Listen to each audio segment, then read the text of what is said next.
Good afternoon, everybody. Welcome to LinkedIn Tuesdays. I'm very glad you're with us today. It's March 14th, 2023.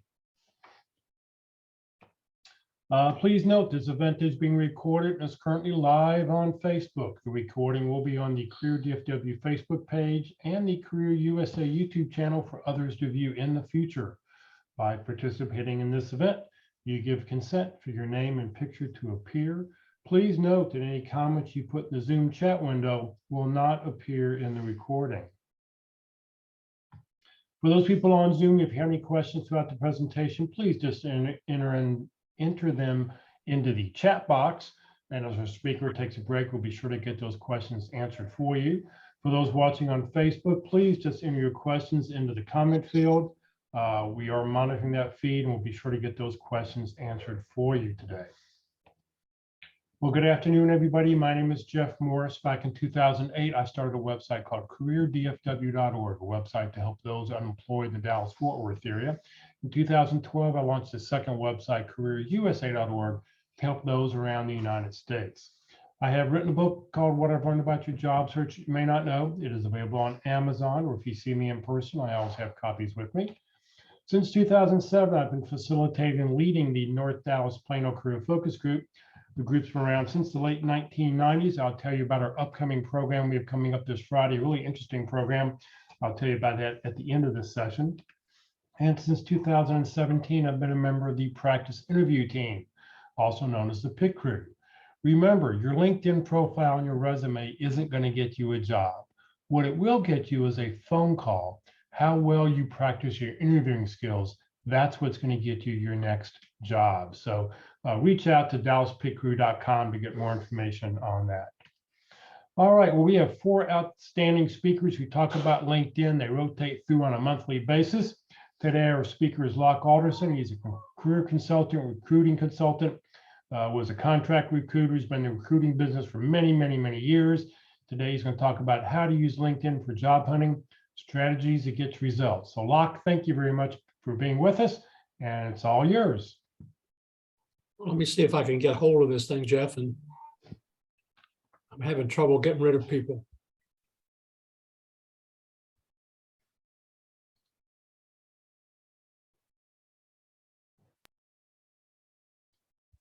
Okay.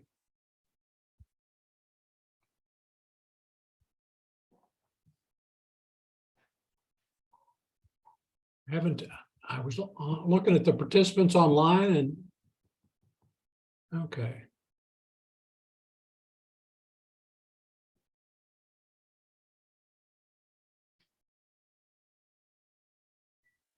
I'm doing something wrong, so. Share screen, pick your program. There we go. Sorted. You zoomed way in on your program though.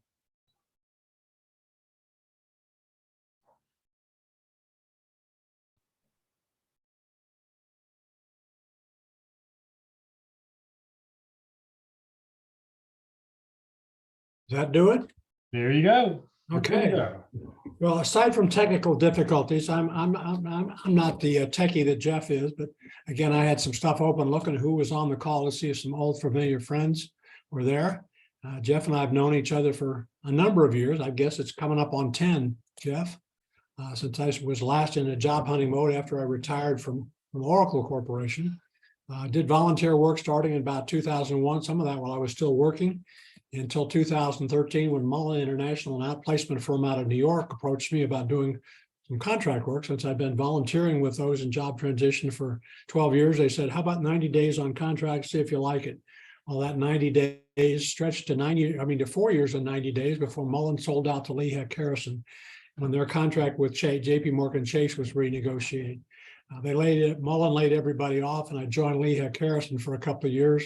I was picked up here in the Dallas area. So that's my background. I've been a LinkedIn user since 2004, 2005, something like that. When LinkedIn was first out, there was one of the initial users on that. And so it's a very valuable tool. It's probably the best tool, one of the tools that recruiters use to find and source talent. Well, that's kind of the background. As Jeff mentioned, I'm one of 4 speakers that speak on this. I listened to Ruth Glover's presentation just to catch up on what she's talking about. So I've cut down my presentation a little bit.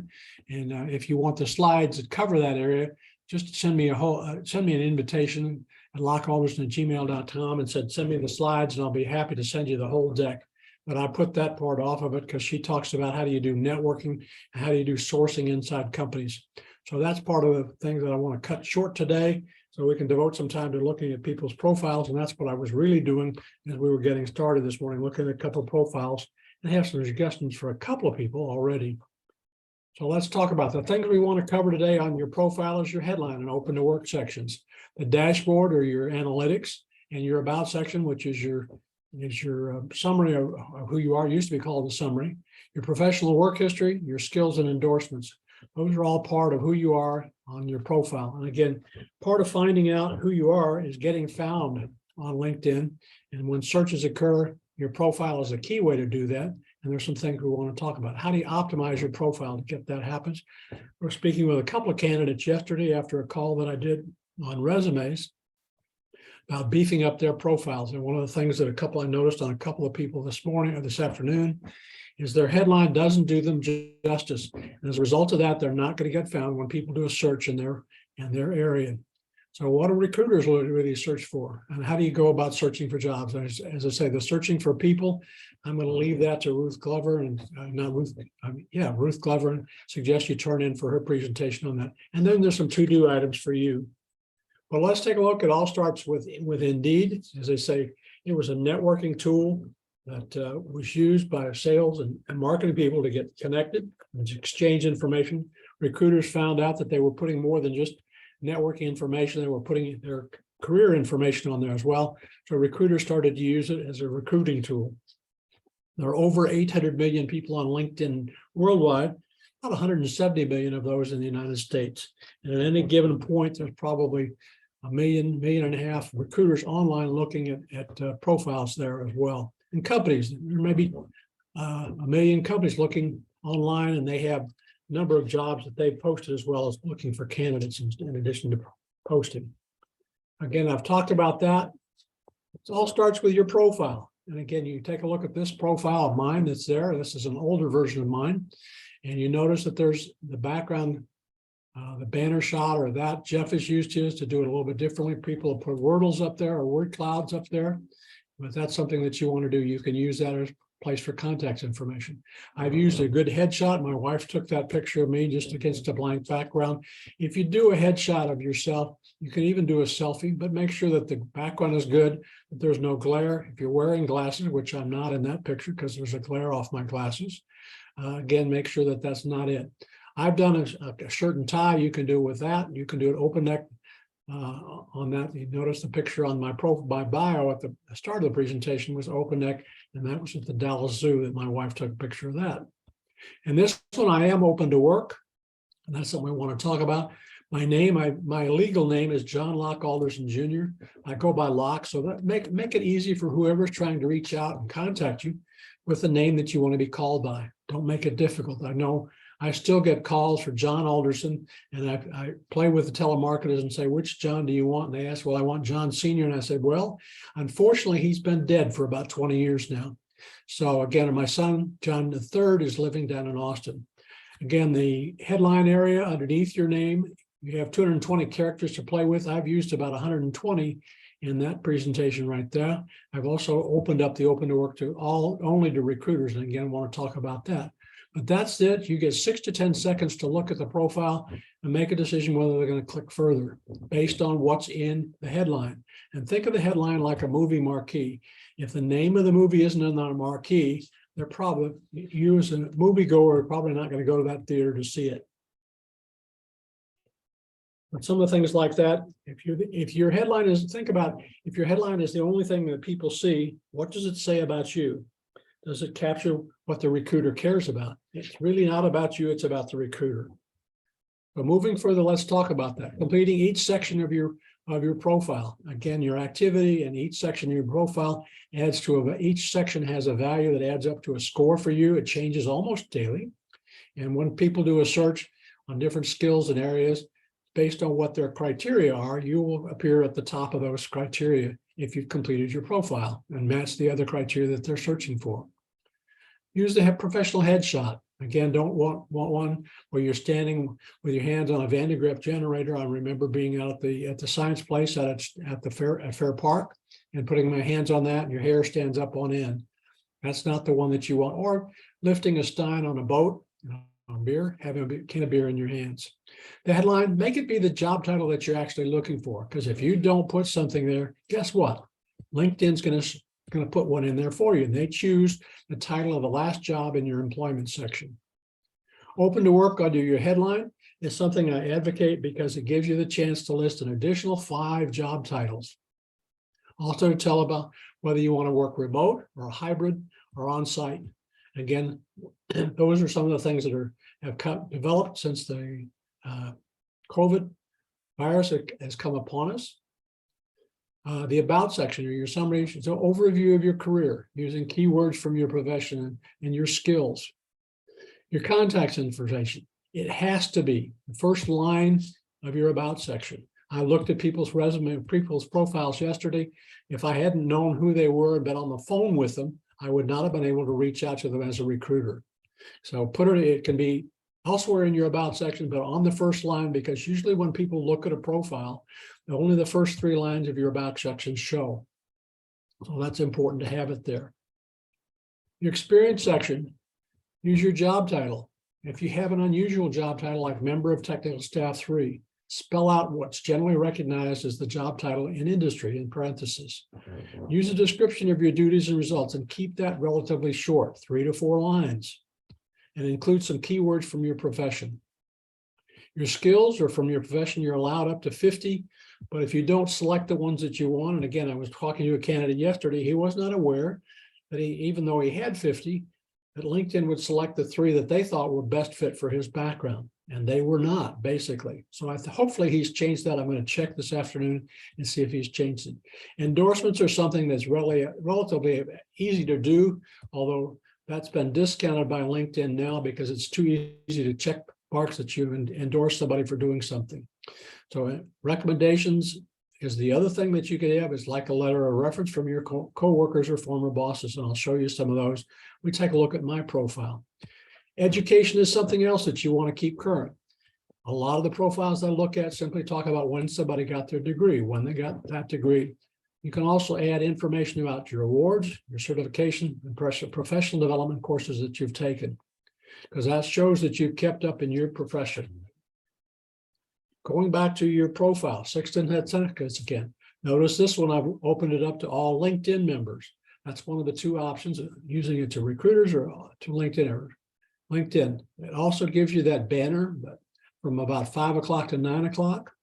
And underneath it, you'll notice I've used the pipe character. That's a shift key above your enter key on your keyboard. If you use that, or dashes or backslashes, be sure to place a space on either side of it. Because if you don't, let's say consultant, pipe, executive, those were linked together like that, they would be like that, but they're not a searchable term. So you're going to get missed when somebody looks for a consultant, perhaps.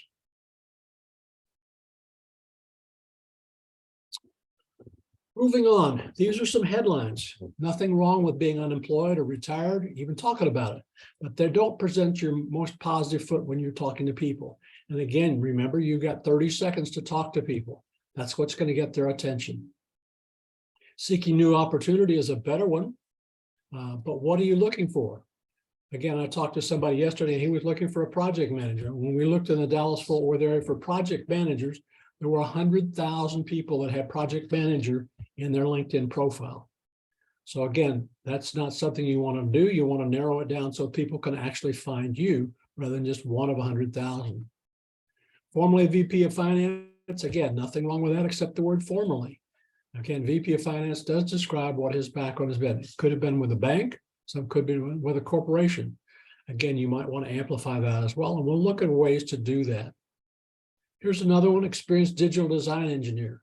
So if I were a recruiter and I've looked for digital design engineers, somebody with experience, I'm more likely to look at it than if somebody would have put digital design engineer.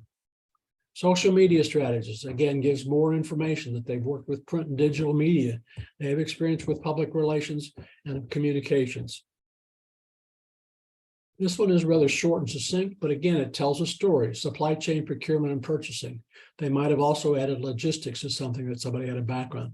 So if I were a recruiter, we're looking in that area, I might be tempted to look at their profile. Further, senior accountant, again, using an acronym there: general ledger, AP, accounts payable, accounts receivable, cost accounting. Those are things that recruiters in those areas tend to understand what those are. So it's okay to use acronyms like that, although it's good at sometimes to spell them out. Executive assistant, again, when working with people here in the Dallas area, there's about 40,000 of those in the Dallas area. So how do you differentiate yourself from somebody in that field? Adding additional words. IT project manager, again, this one is up to date. IT recruiters would probably at least want to look at this one a little bit further and see if there's not more information about the candidate. And they're going to make that second click on your profile. Again, this was a short one. General manager, manufacturing aerospace. Again, some of these are short simply to get them on the screen. But let's take a look at some of the things that you can do with your profile. You can now add adjectives with it. Engaging, experienced, energetic, flexible. And titles, use more than one title. Again, a project manager cut himself short. His background was really in product development in consumer packaged goods, but that was not until you looked further down in his profile. And as a recruiter, I probably would have missed that by going on to the next candidate. And you can use adjectives that are self-publicizing. Dynamic program manager driving brand awareness. He should have used that in his own. Well, let's take another look at my old profile. And you can see that there, the headline underneath it. The headline, relatively short. That's only about 70 characters. And beefed up a little bit with some of those adjectives applied. You can see a little bit of difference there. The last one, if you do a headline check on that, it's https://headlines@sharethrough.com. It'll give you a rating on it, how your headline comes across to others. Here's some more descriptive headlines that you can see how those amplify what the individual's background is to give more information. LinkedIn has also added open to work section. Okay, this is something new that they've added. The open to work, when you click on that, these are the options that you have. You can put up to 5 headlines there. 5 titles there. As I started to type in career, you can notice the intelligence that's there. You can click on any of these and add it. Again, you can add on-site, hybrid, and remote, location, and other locations. If you're looking to relocate, the candidate I was working with that's a project manager in consumer packaged goods is open to relocation. But he's in Dallas. How would people know that you're open to relocation? Just looking at your profile. Well, the LinkedIn, the open to work section is an area where you can tell people about that, as well as in your about section. And what are you readily available? Okay, see who's open. You can limit it to recruiters only, which means the recruiters who have subscribed to LinkedIn's software licenses, either a recruiter or recruiter light package. Kurt Vandemotter subscribes to those. I think he spends for 2 licenses for a year. It's $20,000. I know Midge Duncan subscribes to Recruiter Lite. Her bill is only about $10,000 a year. So that's, about $5,000 a year for that, for her own line. But that allows you to add that information. You can, if you're currently working, you can limit it to only recruiters if you want. Move on down the page on your profile. There's 2 sections. Your dashboard, which is called your analytics. Who's taking a look at your profile? Notice in this particular situation, I'd appeared on 160 appearances on somebody's search, but only 83 of them have actually taken a look at my profile based on that.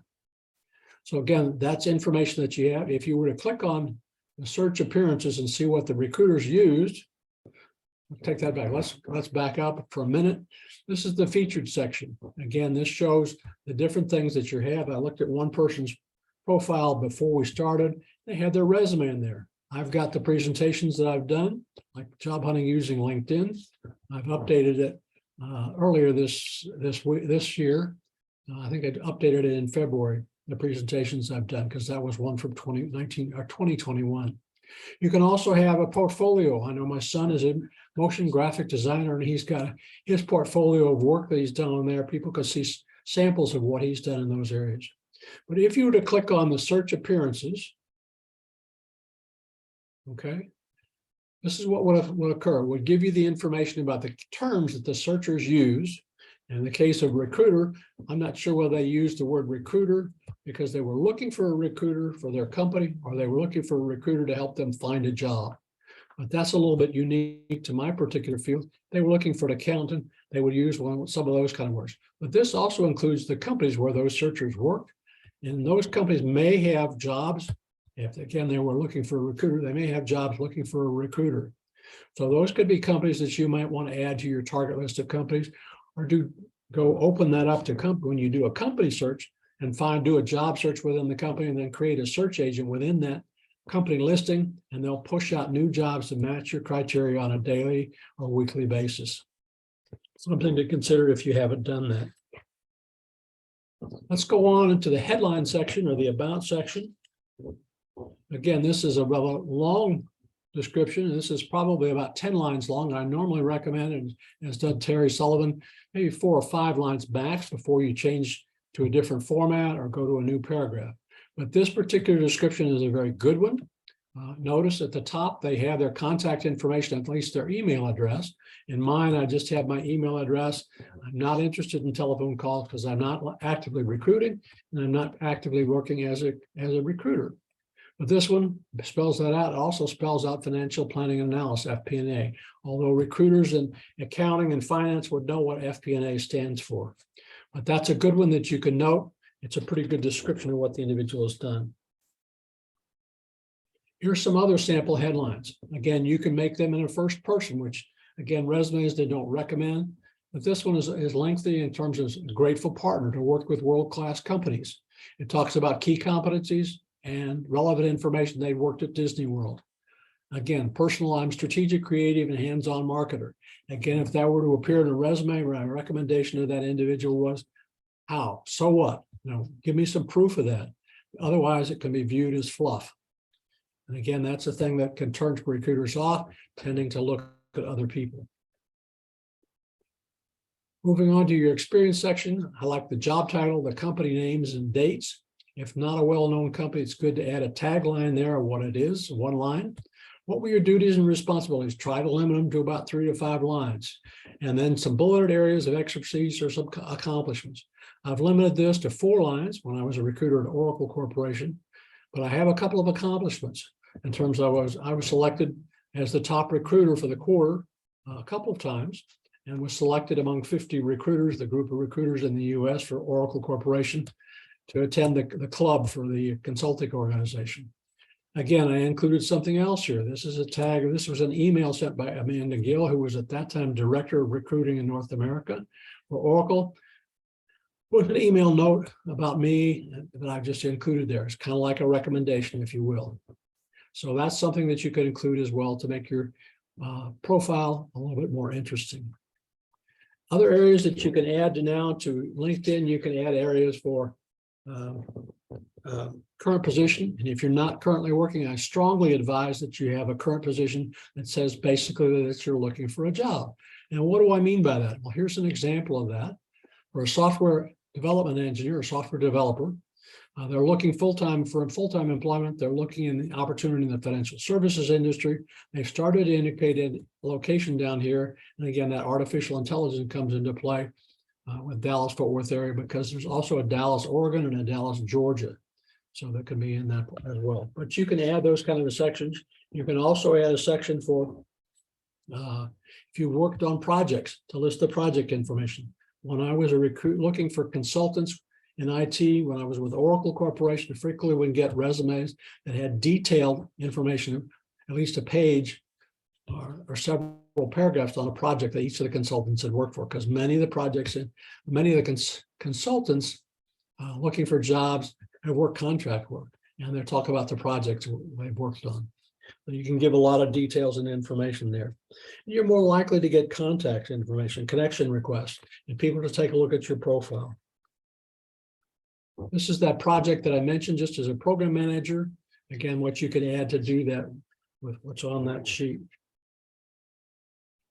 Again, moving down your profile, the skills and endorsements area is an important one. As I mentioned, the candidate I talked to yesterday had his full. He filled in his 50 skills that he's allowed. Again, if you don't select one though, LinkedIn will select 3 for you. And the way that you do that, okay, is to go to the next sheet. And if you click on this, LinkedIn displays your skills. If you click on the 3 dots there next to take a skills test, which is something new that LinkedIn has added, and they have some skills in some technical areas that you can get certified in. Those skill test results as certified are good for about a year. You have to get at least a 70 on one of the tests, and there are, I think, about 15 questions on the test. If you have to get a 70 or you won't go it, you can't include that certification. And if you don't get 70, you can take it one more time before it bans you for a year.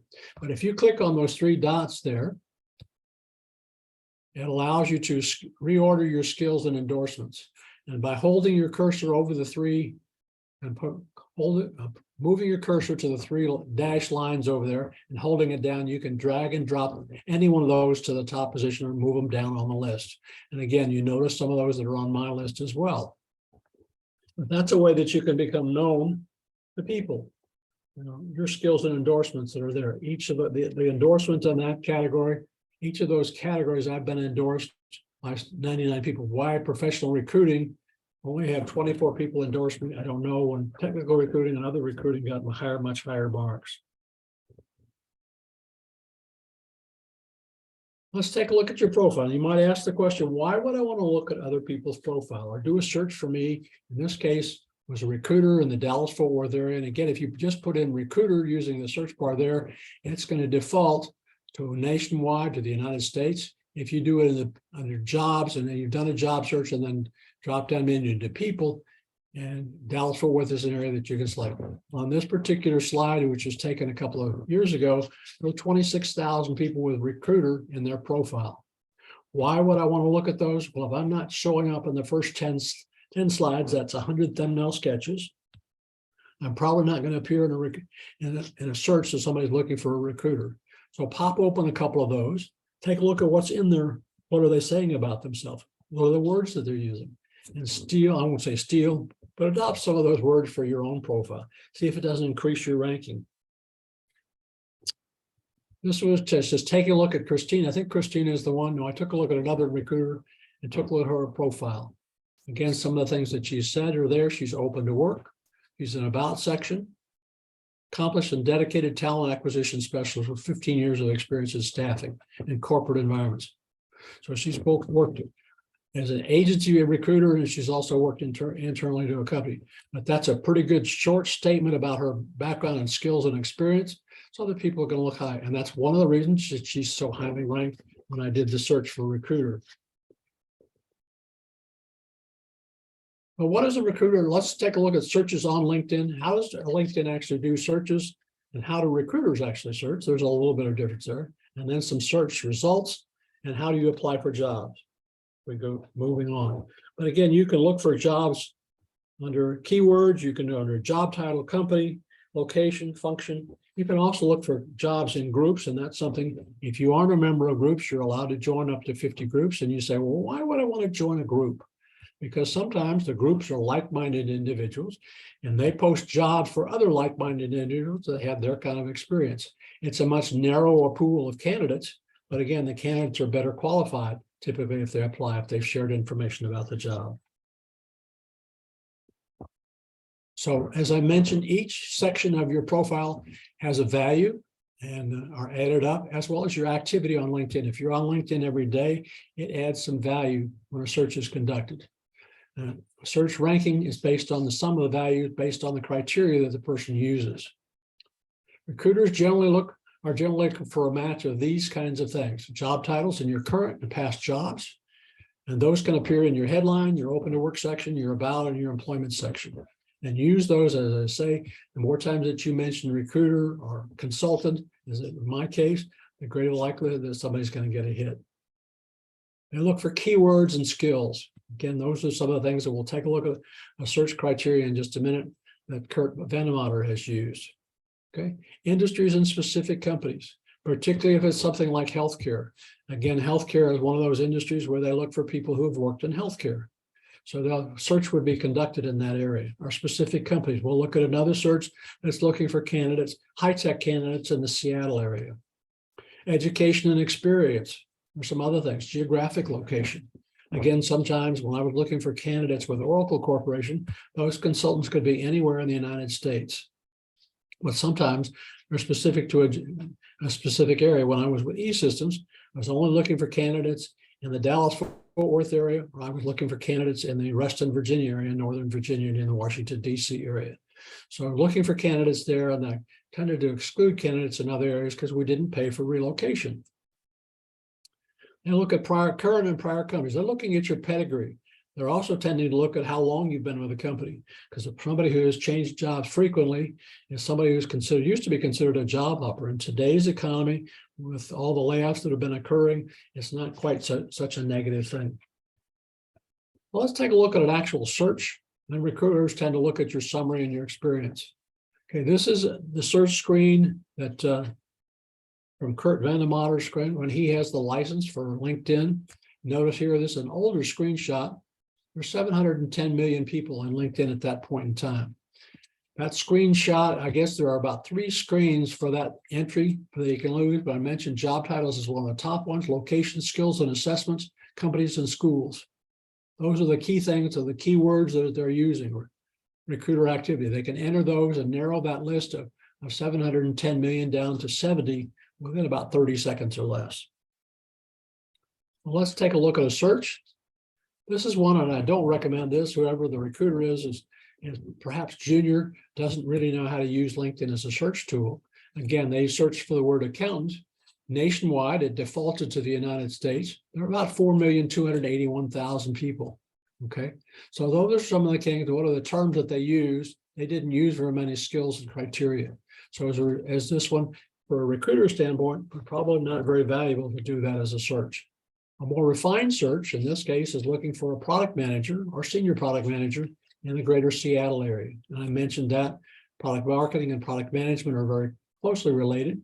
In a competitive analysis, they talk about companies in the Seattle area like Microsoft, Amazon, and Fluke. I'm sorry that there's several other companies up in that area that use high-tech people as well. They're also looking, they've included University of Washington there. If you notice, there were about 6,900 people in that search. Again, 2,500 of them, because tech people tend to follow other companies. You can follow companies and you follow individuals. You can get information about them and engaged in your talent brand. They want to know about your company. If you've engaged in somebody's company's talent brand, you're going to get the PR kinds of information, the product development, product introduction information about them. So when that recruiter calls and asks you, what can you tell me about my company? You're at least a little bit informed of what they do. Let's take a look at another one. This is for a project manager in Chicago. Again, notice the Chicago area, but they consider somebody from San Francisco or the greater New York, have background in business analytics, business strategy and analytics, but they'll also look for corporate development, management consulting, and business strategy. Again, a much broader search. It came up with about 43,000 candidates, but only 83 of them were open to new opportunity, open to work. Recruiters like to go after the open to work because it's low-hanging fruit. Those people are more open to hearing a pitch about a company, a new opportunity. Again, have company connections. They're following, and they know people in that particular, they have knowledge of people in the company and have engaged your talent brand. So those are some of the things that you can do. They were looking for high-tech people like Google, Facebook, Evernote, and LinkedIn.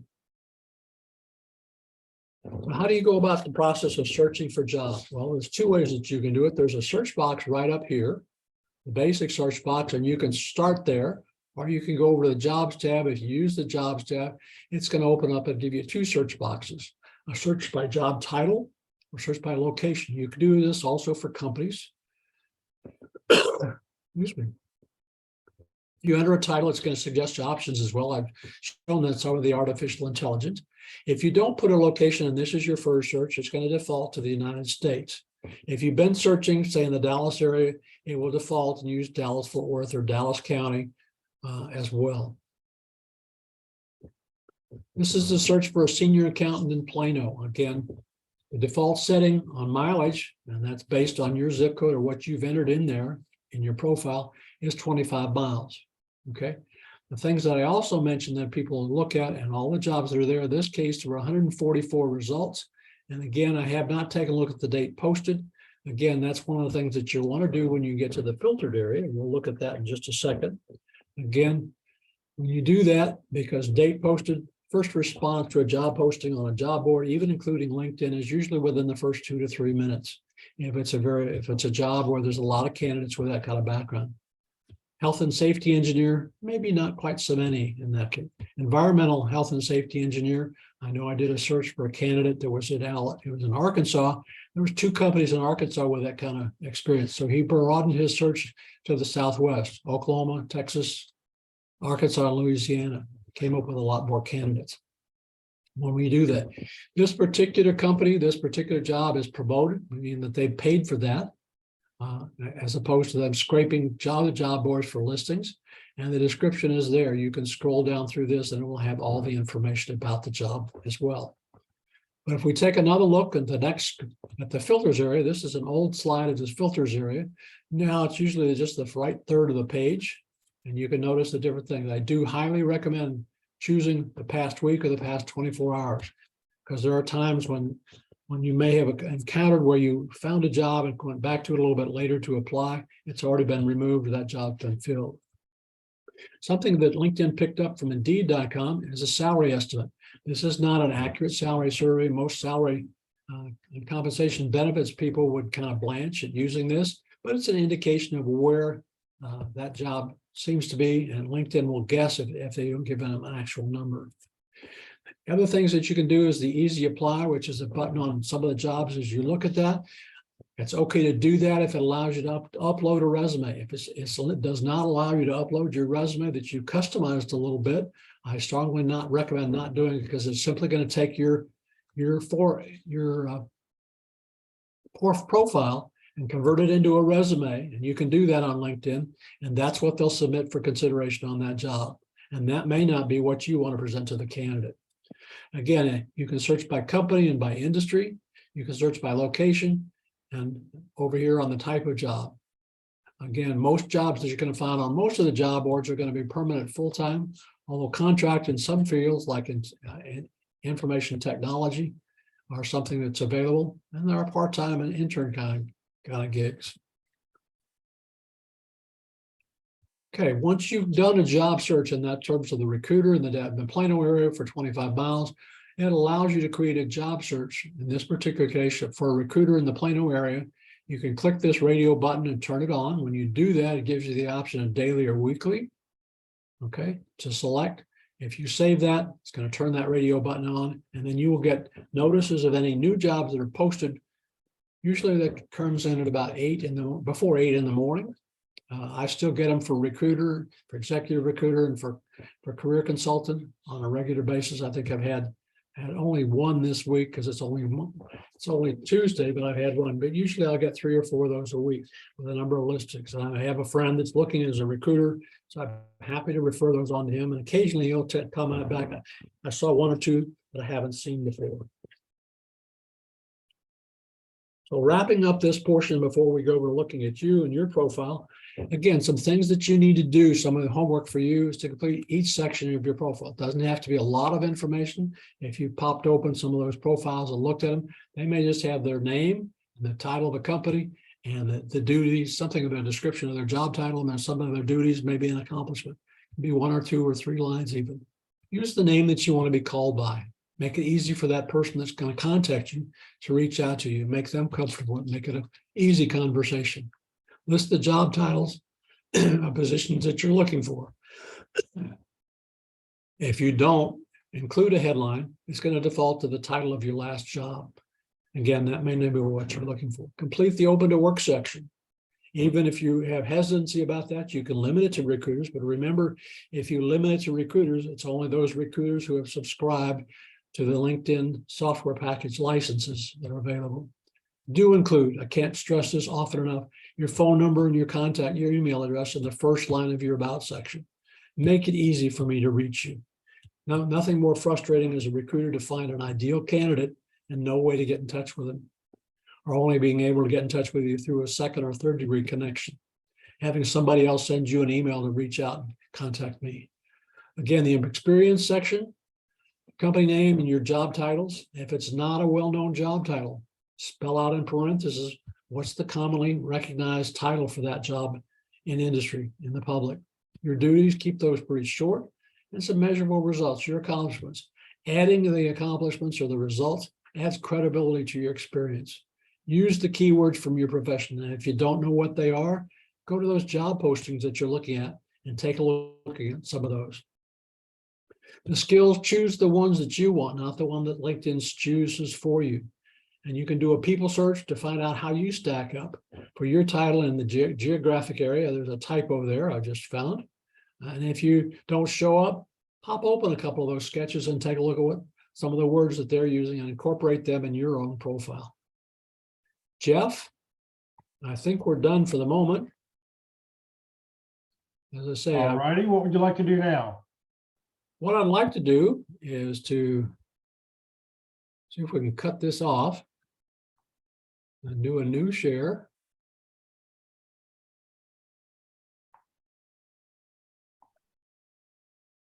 I had it on here. Jeff, where was it? I'll stop the share so you can now start a new share. Okay.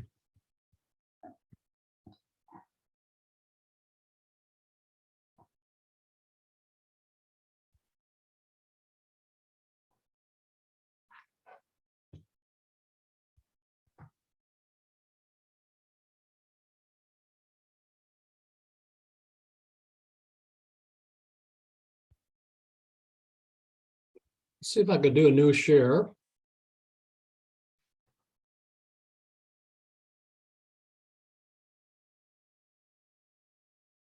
There we go. And what I'd like to do, no, that's the right one. Not doing it right. I'm not sure what you did here. We're only seeing the top two lines. Well,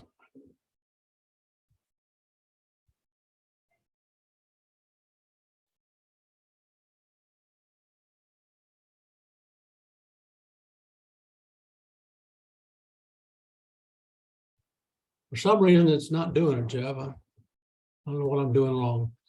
Why don't I let you go to screen and let's take a look at some people's profiles.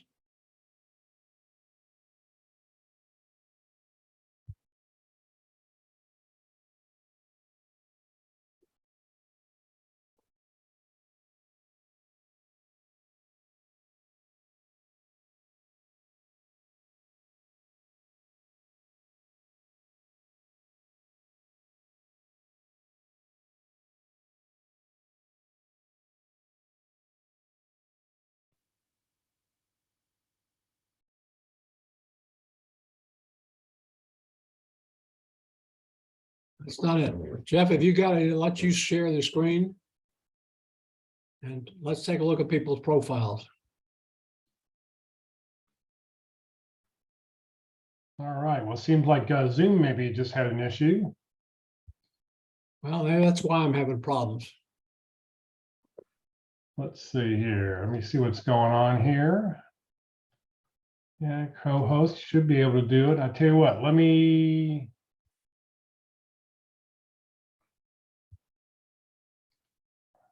Right. Let's take a look at Phil's, because I looked at Phil prior to that. We can look at Phil Elsner's profile. All right, hold on for some reason. Let me see here. We're locked out. Let me see what's going on here. I didn't do it, Locke. Sorry. Phil, huh? And I didn't do it on purpose I know. to see you.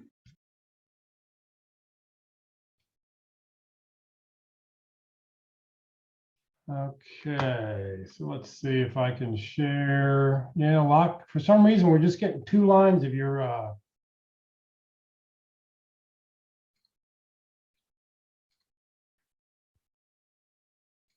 tell you what, let me try to share. I'll look up Phil here. And I looked up Phil earlier, and we'll look up at some others and we could do it. And then we'll look at Blake's too as well. All right, give me just a second here as we're calling it up. Okay, look at full profile. First thing I notice about Phil, he's used only one job title there, okay? And that's senior project manager. Okay, I don't know, aside from the fact that he mentioned Texas Broadcast Industries, what he's done. Okay, so that's one of the things that are there. Okay, because Phil and I are connected, we are first degree connections. So if we were not, that'd be something else that shows up. Okay, he's got his contact information. You do want to put some dashes in the work, or you may want to use a cell phone number as well, Phil, on that. But again, you have up to 200 lines under your name. Your headline has got 200 characters that you can use, and you've used about, I would guess, about 50. And that's what people see when they open up your profile. And if you're job hunting, you want to, maybe that's not what you want to show. You have not opened up the open to work section. Is if you've opened it up, it's only to recruiters. I can't view it, and Jeff can't take a look at it. Okay, his about section. Let's click on the see more. Okay, that good information that's there. Okay, I would also put at the top of that, the first line. You can have it elsewhere in your about section. How do I get hold of you? Make it easy, if I'm not a first degree connection, to reach out to you with a phone number and your email address. Mine just says let's connect and has my email address on there. Okay. And the key reason for that is that if you're not a first degree connection with somebody, you cannot open up their contact information. You're not going to see their phone number and email address, even if you do have it there. So that's why you always want to add it to your about section, just to make it easier for a recruiter to be able to pick up the phone and call you. To know. Okay, you haven't gotten into a lot of information in your description. Okay, you've got more information there under your projects that you've done. So what are the jobs that what are the jobs that you're looking for? Okay. Those are the titles of the jobs that you should use. You can use them in your about, in the headline section, you can use them in open to work section. But that I strongly recommend that you do that. Because otherwise you may not be getting found. And again, as a project manager, what is your field that you want to work in? It isn't very descriptive. Okay. Thank you. Let's move to Blake's. I took a look at Blake. Is it Zapoy? Is that how you pronounce it, Blake? Yep, that's it. People call me Zip. He's a first degree connection as well. But let's take a look at that. Again, in your situation, Blake, you've used a highly accomplished marketing leader. That's only one marketing leader. I've never searched for a term marketing leader, marketing manager, marketing director. You have been leader, but this is not the area that you work for. I don't think I've ever done it as an executive search looking for a chief of staff. Operations manager, project manager, change manager. Change management is a functional description, but not a title description. Again, the more titles that you have there, the more likely it is that you're going to get found. You have your contact information right there, which is easy to find. Okay. And okay, it's there on your profile. Again, you're open to work, marketing manager, vice president of marketing. You notice that he's open to on-site, hybrid, and remote. Okay. So those are the things that you can talk about when people look at you. Okay. You also have, I think, Blake, I think you have another LinkedIn account as well, because there's two Blake Zapoys. When I did a search on LinkedIn. One is a third degree connection, one is a second degree connection for me. He also has his resume in there. And the only thing about having your resume in the highlights, no, scroll on down a little bit, Jeff, in the featured section, is that resume, you're probably going to want to update your resume periodically, maybe once or twice a month. And that resume is for one particular position. Okay. Typically is one particular position you're looking at. And most of you know you want to tailor a resume to the job that you're applying for. And this does not limit you to do it. He's also had it in a PDF file, which limits which cast the formatting into concrete, which is good. I'm going to use that. You probably don't want, I mean, as a recommendation, I would not put your resume on LinkedIn because quite frankly, your resume is everything down here. It's everything else you're done. So, you know, when you do a resume is customized for a specific You job. typically want to tailor it to the job that you're applying for, typically with the title of the job that you're applying for. And I like under the summary of people's, they have a summary on their resume. They have 3 accomplishments. What are the 3 bulleted things? What are you known for them? What were the results of doing the job that you had? Those results and accomplishments. And I think that Walt is going to talk on that tomorrow afternoon. I think that's part of his topic, is talking about accomplishments. Jeff? Not tomorrow, it'd be next week. Yeah. Okay. So he's going to be talking about that, about accomplishments. But again, what are the results of doing the things that you've done? Most of the resumes that I've read as a recruiter, maybe 1 million or more, simply talked about the duties and responsibilities somebody had. Blake's information is there at the bottom of his contact information.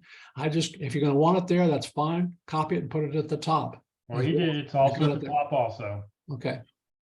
So he's got the information to make it easy for them to reach out to you. Okay. And he's right now, again, doesn't say simply HFS business line profitability. Okay. Yeah, I was told to use that section to kind of highlight, because you don't have a lot of space, just to highlight some, accomplishments. Yeah. On there. So, and then using that whole list of, positions that I'm looking for. Right. That's, as I said, that's in the slide deck that I had. There's a presentation of a software developer that's in there. You can use that. And what industries might you be interested in? You've had financial services, and I think you've also worked, weren't you the one that worked at Penny's? No, mine's financial services and insurance. Okay, financial services and insurance. So that's something that you could put in there as well. Where would you put that though? Since you're kind of limited on the Well, space, but under the company name. Okay, on the enhanced business line purpose, for and financial services and insurance. That first line, that descriptive line, is where you want that to expertise is in insurance and financial services significantly, and then you can have that accomplished, significantly enhance the business line of profitability. But start out with the industries that you're working with. Jeff, let's see if we can look for somebody for a job this time. Somebody wants to volunteer for about a job.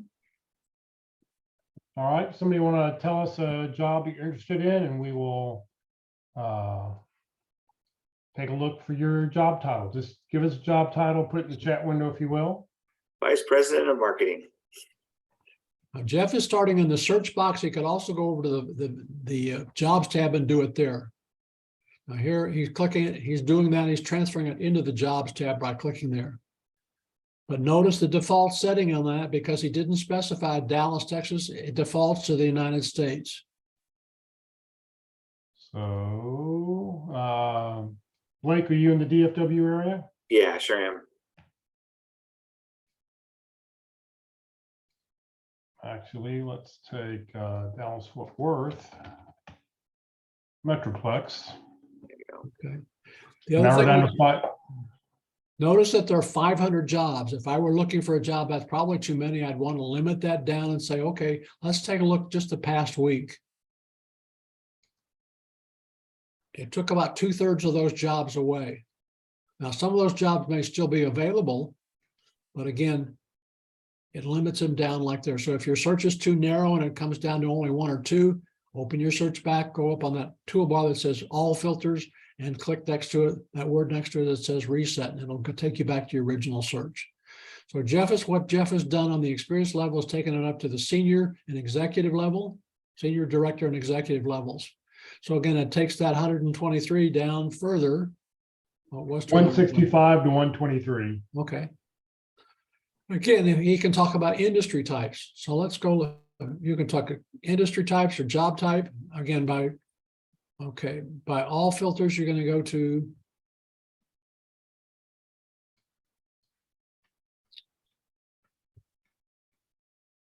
again, it takes, you can take a look at some of the companies that are out there, but job type, is he looking for full-time or willing to do contract work? So most of the jobs are going to be full-time. Down to 120. Yeah. Well, And then you let's can see what else narrow it we- down by industry. I think the next one is industry, Jeff, on further down. Okay. So IT services, insurance, and I would go insurance and Yeah. insurance and financial services are two that I'd click on. Well, that took that 120 down to 16. And again, it shows the functional area that those jobs are. Okay, are they in finance or where are they actually located? What functional area? And some of the titles they've actually used.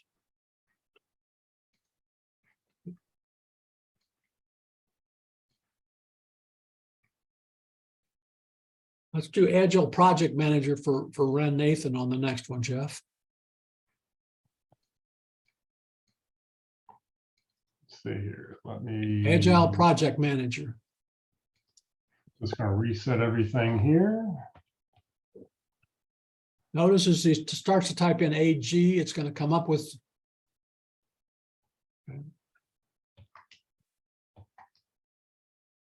Again, notice project management and project manager. There's a difference. So, okay, click on that.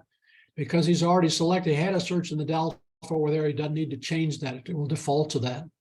Again, there are 8,000, almost 8,400 jobs. Again, I would narrow it down by taking a look at the ones that are more recent. These are the jobs most likely to still be open. And narrowed it down to 3,000. So it cut more than 50% available. And again, he's looking for, I'm looking for a mid-senior level position. Let's see what that does as well. Again, cut it in half. Again, he might want to look at the type of industry with using all filters and the kinds of companies. You know, what's the background that he has in terms of that? But that helps you to narrow it down in terms of where you are. Are you looking to do it on a contract basis, which is there are firms that do contract and consulting, and there was a consulting tab up there as well. No, further back, the other way, Jeff. Contract there. Scroll down further, there's a consulting firms. There's the types of firms. I thought there was a consulting in there, staffing and recruiting. No, okay. I saw construction, okay. There's business consulting and services, so here's consulting as well.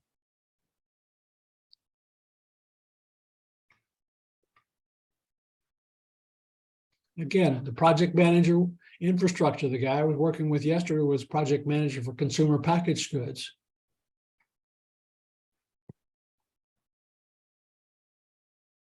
So, you know, play around with it. I mean, it really, you know, you have to just get in with the job thing and just sort of play around and see. But The yeah, other thing definitely- that it will let you to do without having to go and reset the search every time is go to hit the reset button up there on that next to all filters. And it'll take you back to your original search term that you use. Somebody else to look at the profile or look for a job. As I say, anybody who's interested in the slide deck that I have is lockealderson@gmail.com. I'll be happy to send you the whole slide deck. Yeah, Locke, we are at the top of the hour, so I I know. think we ought to it's a good place to stop right here. Let's see here. But lockealderson@gmail.com when I'll give you the slide deck. Yep, and here's Locke's email address. So if you'd like to do it, just he'll be glad to send you the deck. Deck's got more information that we didn't have a chance to cover today. So you're welcome to take a look at that and see what you can find. Some of my compatriots that do the LinkedIn, Ruth Glover does it on networking into companies. How do you go to company tab on that and explore that for jobs? You can set job agents within a company as well to find jobs. Right. All right. Well, Locke, thank you very much for your time today. I know we're at the top of the hour here. Next week, our speaker is going to be Terry Sullivan. He's going to talk about how to tell your key contacts and prospects who you are, what you do, and how you can help. Please note that session next Tuesday will not be recorded. Terry does not allow his presentations to be recorded. So if you want to see it, you will need to watch it live next Tuesday at 1 p.m. All right, I need everybody to please raise your right hand and repeat after me. I, Jeff Morris, promise to always send a personal note whenever I send a LinkedIn request to connect with anyone. This includes when I use my cell phone or my computer. Very, very, very important. Personally, I will not connect with anybody if they don't send me a personal note. I think Locke does the same thing. I know a lot of people out there, we get connection requests on a daily basis, but we want to know why you want to connect. We want to know who you are, why we should connect with you. So just as a little reminder here, and we didn't talk about this today, but on LinkedIn, if you see a white connect button, avoid that at all costs, because a white connect button will send the automatic generic invitation. So whenever you see a white connect button, click on the person's face, and then you'll be able to find a blue connect button. A blue connect button will always allow for a personal note to be sent. Career DFW, Career USA, we're putting on training 4 days a week. Please join us tomorrow. The practice interview team, if you live in the Dallas-Fort Worth area, will be meeting in person. They now meet in person on the first and third Wednesdays of the month. There will be no online or Facebook session. I do know that we have 2 different interviews we'll be conducting tomorrow. So if you'd like to come watch a real practice interview, you're welcome to come join us tomorrow, 1 o'clock, Christ United Methodist Church, 3101 Coit Road in Plano. That's at the corner of Parker and Coit in Plano. Come join us. Our next live session, next online session will be on March 22nd, 1 week from tomorrow. This Thursday, we have a really good presentation about effective resumes, resume trends in 2023. Elizabeth Lines, who's a talent acquisition specialist, she manages talent acquisition teams. She'll be with us to talk about what she is seeing and where resumes are going in 2023. So come join us this Thursday, 1 o'clock. Should be a really interesting presentation. And then this Friday at the North Dallas Plano group, 9:30 on Friday morning, background checks, everything you want to know about background checks. Mike Coffey runs a background check company out of Fort Worth. You'll be with us to talk about the who, what, when, where, and whys of background checks, how they conduct them. There are a lot of really bad companies out there. You know, there's some companies you can go online, spend $10 and get a background check. That's not a very good background check. His background checks can be as in-depth as the client wants them to be, and he'll talk all about that. The North Dallas Plano group is meeting in person, so if you'd like to join us in person, if you live in the DFW area, please come join us. Otherwise, you can be able to watch us on Zoom or Facebook Live. If you'd like to join the Career DFW or Career USA LinkedIn groups, you're welcome to join one or both. You do not need to live in the Dallas-Fort Worth area to join the Career DFW group. We've got over 14,600 members in that group. But please make sure your profile is mostly complete, because people are out there searching for you. They're trying to find you. So by not having a complete profile, it really hurts your chances. This session has been recorded. It will be up on the Career DFW Facebook page and the Career USA YouTube channel. On the Career USA YouTube channel, click on playlist at the very bottom, find the list that you want, and then click view full playlist, and up will come a list with all the different dates and speakers and the topics that were talked about. And you can go back and scroll and watch any of those you want at your convenience. If you're not receiving emails about our workshops and you'd like to join the Career USA mailing list, just send an email to careerusa+subscribe@groups.io, and we'll get you signed up. You'll never be spammed. What you will get is the title of the day, the topic of the day, and most importantly, the Zoom link of the day.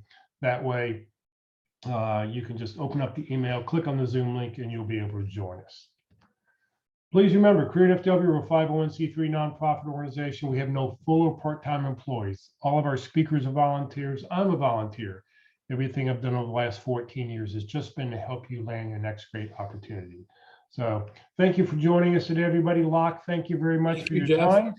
Everybody have a great Tuesday afternoon, and hopefully we'll see you tomorrow live in person at the pit crew. If not, we'll see you Thursday.